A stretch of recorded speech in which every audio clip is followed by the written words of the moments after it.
하나님이 이 모든 말씀으로 말씀하여 이르시되 나는 너를 애굽 땅 종 되었던 집에서 인도하여 낸 내 하나님 여호와니라. 너는 나 외에는 다른 신들을 내게 두지 말라.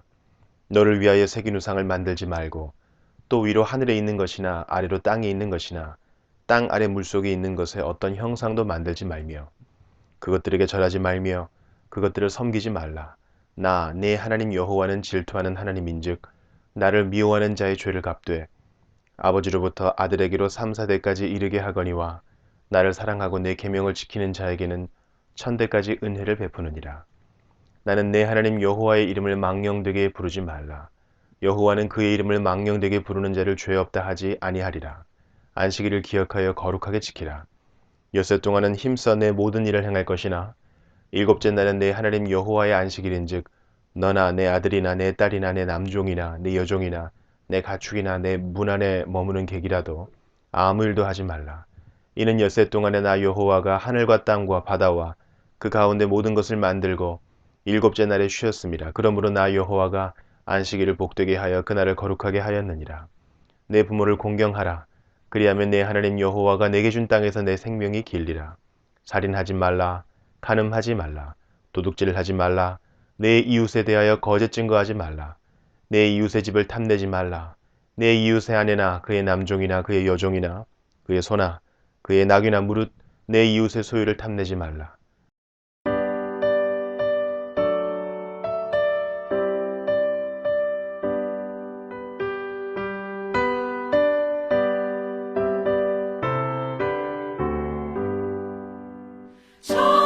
전능왕 오셔서 주 이름 찬송케 하옵소서. 영광과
오늘은 누가복음 19장 28절부터 살펴보겠습니다.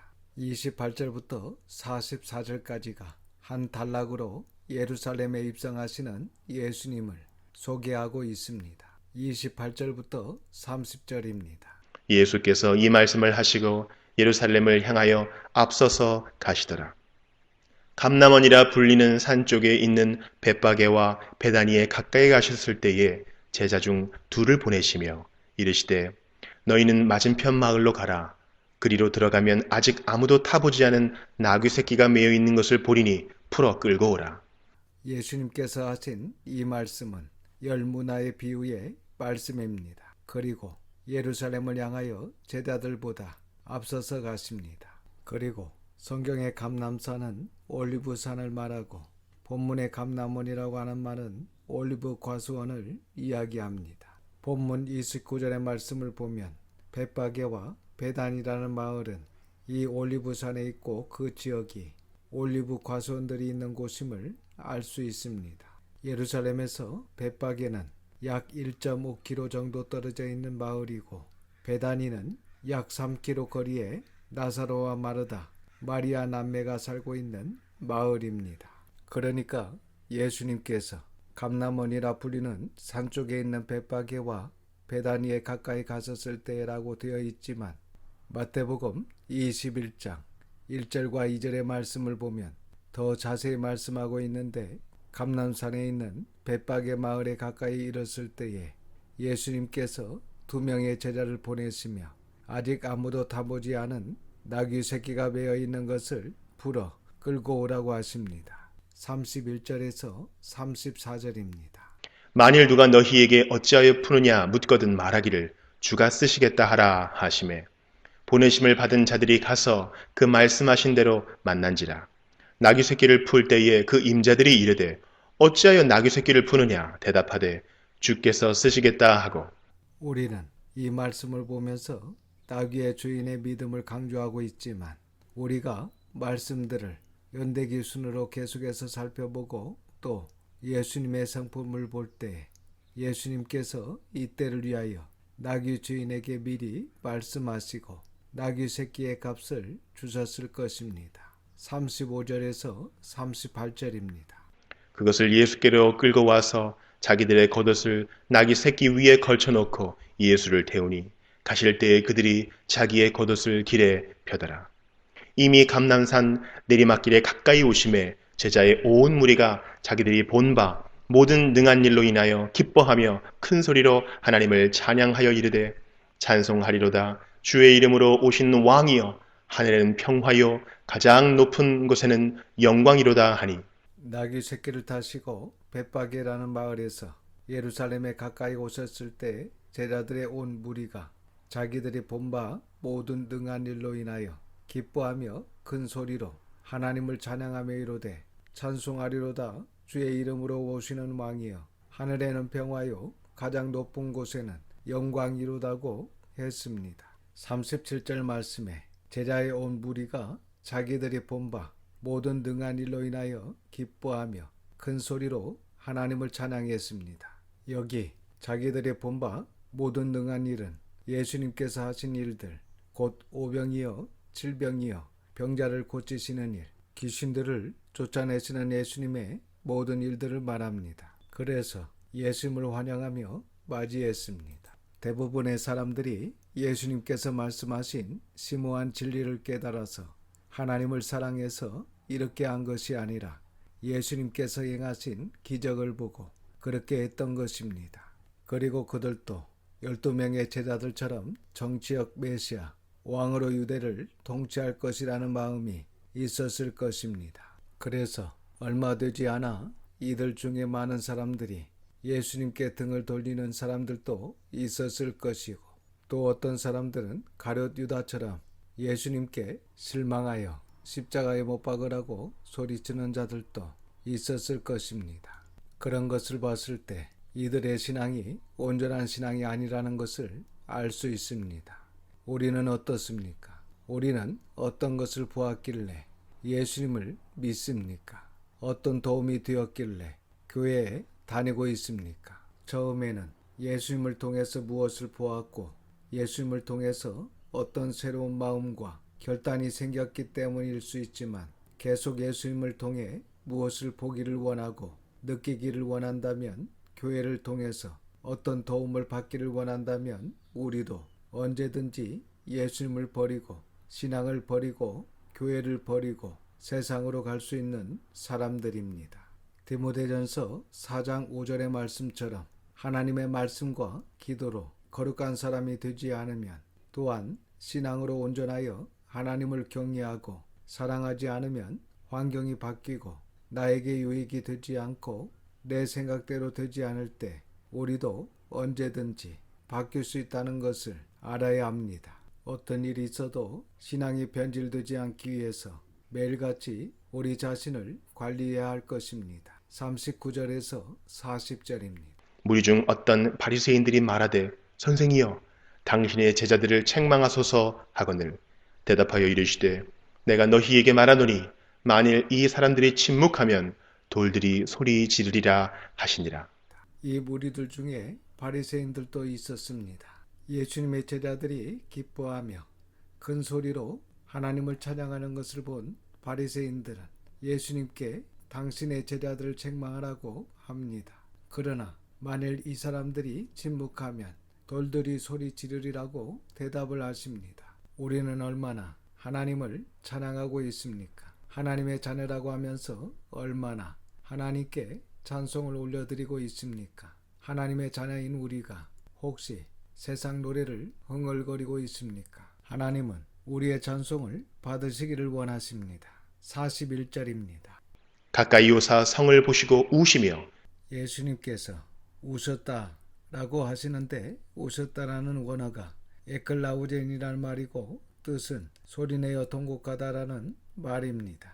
예수님께서 예루살렘에 가까이 오사 예루살렘 성을 보시고 소리내어 통곡하며 우셨다라는 것입니다. 이 예루살렘은 전 세계 중에서 하나님의 관심이 집중된 곳이었습니다.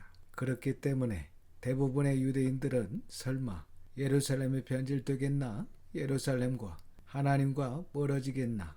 이렇게 생각을 했을 것입니다. 그런데 하나님의 관심과 사랑을 가장 많이 받았던 예루살렘이 세속화되고 변질되었다는 것입니다. 오늘날도 마찬가지입니다. 지금 성도들을 보면 세상 사람들보다 더 세속적이고 더 변질된 것이 아닌가 그렇게 볼 수 있다는 것입니다. 저와 여러분은 어떻게 될까요? 저와 여러분도 변질될 수 있다는 것입니다. 세상의 것을 좋아하고 세상의 음악을 듣고 세상의 것을 따르고 세상 방식대로 살면 우리도 변질될 수 있고 하나님을 떠날 수 있다는 것입니다. 성경에 보면 예수님께서 우신 적이 3번 정도 됩니다. 첫 번째는 친구 다사로가 죽었을 때, 두 번째는 오늘 본문의 말씀에 하나님께 등을 돌린 예루살렘을 보시며 우셨습니다. 세 번째는 예수님께서 십자가 지시기 전날 밤에 기도하실 때입니다. 이렇게 예수님께서 우신 적이 있습니다. 42절입니다. 이르시되 너도 오늘 평화에 관한 일을 알았더라면 좋을 뻔하였거니와 지금 네 눈에 숨겨졌도다. 오늘 평화에 관한 일은 진리이신 예수님을 말합니다. 진리이신 예수님을 알았더라면 좋을 뻔하였거니와 결국 예루살렘이 하나님을 아는 지식, 진리를 아는 지식이 없는 것입니다. 그래서 지금 내 눈에 숨겨졌다는 것입니다. 보지 못하고 듣지 못하고 깨닫지 못하는 것입니다. 여기 숨겨졌다는 헬라어는 크리프토라는 말인데 감추었다, 숨기었다, 가려워졌다라는 것입니다. 참 안타까운 일입니다. 세속적인 욕심, 여전히 내려놓지 못해 움켜진 손에 의해서 마음의 눈에 어두워져서 이 진리이신 예수님을 예루살렘의 백성들이 보지 못하는 것입니다. 우리도 세상의 것을 좋아하고 세상 방식으로 살아가면 눈이 어두워져서 진리를 보지 못하고 하나님을 보지 못하게 됩니다. 43절과 44절입니다. 날이 이를지라 내 원수들이 토둔을 쌓고 너를 둘러 사면으로 가두고 또 너와 및 그 가운데 있는 내 자식들을 땅에 메어치며 돌 하나도 돌 위에 남기지 아니하리니 이는 네가 보살핌 받는 날을 알지 못함을 인함이니라 하시니라. 결국 어떻게 됩니까? 날이 이르게 된다는 것입니다. 어떤 날이 온다는 것입니다. 이 날이 어떤 날입니까? AD 70년에 있게 될 예루살렘의 멸망입니다. 예루살렘이 비참하게 멸망합니다. 지금 이때로부터 37년 후에 일어날 일입니다. 그날이 되면 너희가 심판을 받게 될 것이다. 내 원수들이 도전을 쌓고 너를 둘러사면을 가두고 내 원수는 노마의 티토스 장군을 비롯한 노마 군인들입니다. 여기 도두는 예루살렘 성을 점령하기 위해 흙으로 성 높이만큼 쌓아 성을 쉽게 점령하도록 만드는 것입니다. 그래서 44절의 말씀처럼 예루살렘은 노마 팁토스 장군에 의해 비참한 결과를 가져오게 됩니다. 이것은 44절 하반절의 말씀, 이는 내가 보살핌을 받는 날을 알지 못함을 이남이니라 말씀하십니다. 누구에게나 기회가 있습니다. 누구에게나 선택할 수 있는 시간이 주어집니다. 그래서 보살핌 받는 날이라고 말하고 있습니다. 여기 보살핌 받는 날이라는 말은 하나님께서 방문하시는 때라는 말입니다. 그러니까 하나님께서 예루살렘을 살리시기 위해서 전년 동안 수차례 찾아오셨습니다. 수많은 구약의 선지자들을 통하여 오셨고 심지어는 하나님이신 예수님께서 하나님의 아들로 오셨습니다. 이렇게 하나님께서 수차례 찾아오셨지만 유대인들은 이 은혜의 때를 놓쳐버렸습니다. 그러니까 이 유대인들에게는 심판의 날, 멸망의 날이 올 수밖에 없었습니다. 예루살렘아, 예루살렘아, 선지자들을 죽이고 내게 파송된 자들을 돌로 치는 자여, 암탉이 제 새끼를 날개 아래에 모음같이 내가 너희의 자녀를 모으려 한 일이 몇 번이냐. 그러나 너희가 원하지 아니하였도다라고 누가복음 13장 34절에 기록하신 것처럼 부모시고 기회를 주셨는데도 예루살렘은 그 기회를 놓쳐버렸습니다. 앞에서 말씀을 드렸던 것처럼 설마 예루살렘이 타락하겠나, 변질되겠나 싶었는데 결국 예루살렘이 타락하게 된 것입니다. 교회가 변질되고 타락할까 싶었는데 교회도 변질되고 타락하게 됩니다. 지금 교회마다 얼마나 혼탁한지 모릅니다. 교회의 질서도 깨지고 하나님의 말씀에 권위도 없고 내가 믿고 싶은 것을 믿고 내가 좋은 대로, 내가 편한 대로, 내가 원하는 대로 믿고 따라가고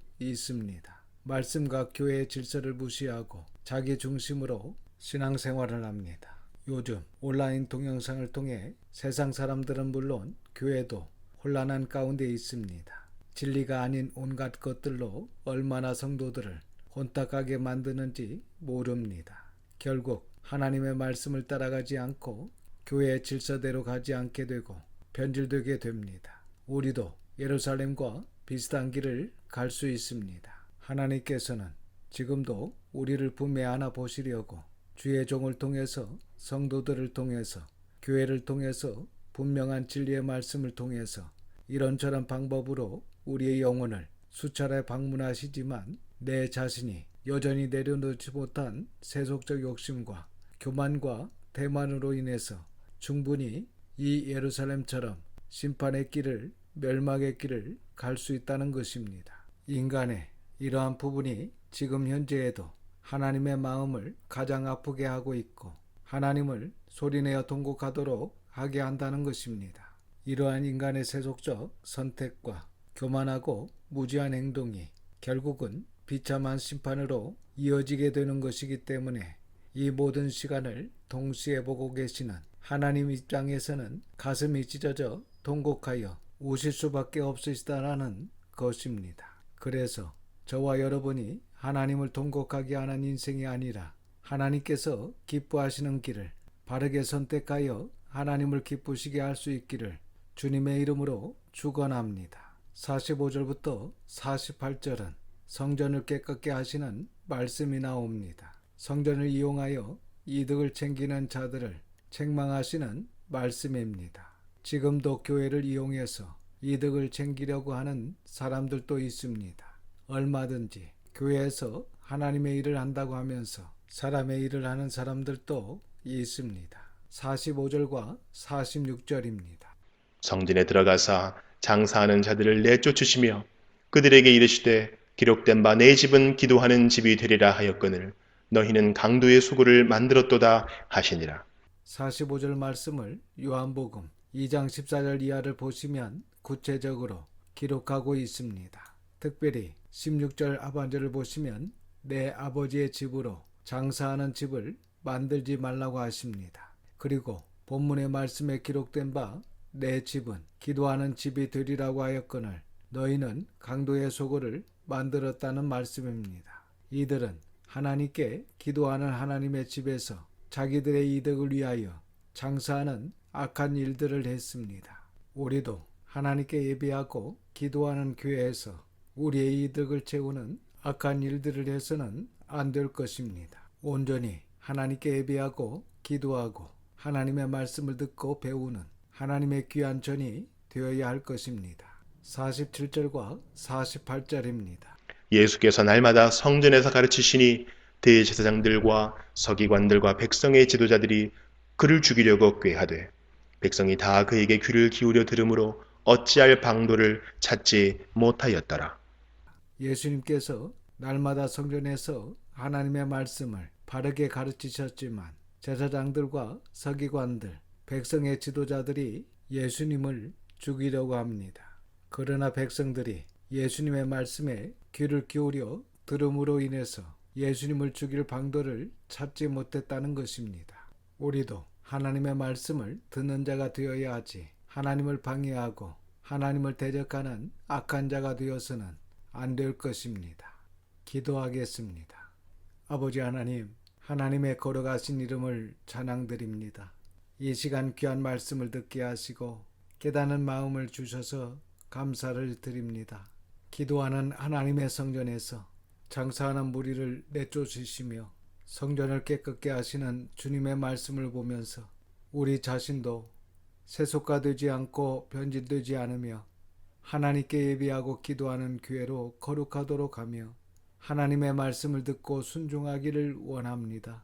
저희에게 회개의 은혜를 베푸사 세상을 좋아하며 따라가지 않고 하나님을 찬송하는 성령님께서 거룩하게 거하시는 전으로 온전히 설 수 있도록 도와주시옵소서.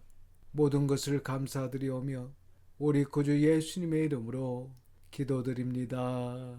아멘. 지금은 우리의 왕이요 주인이신 예수 그리스도의 은혜와 아버지 하나님의 그 넓으신 사랑하심과 성령님의 감화감동 역사 충만 위로하심이 하나님의 거룩한 자가 되어 하나님의 기쁨이 되기를 원하는 우리 모든 성도들과 자녀와 가정이 함께 하시기를 예수님의 거룩하신 이름으로 축원하옵나이다. 아멘.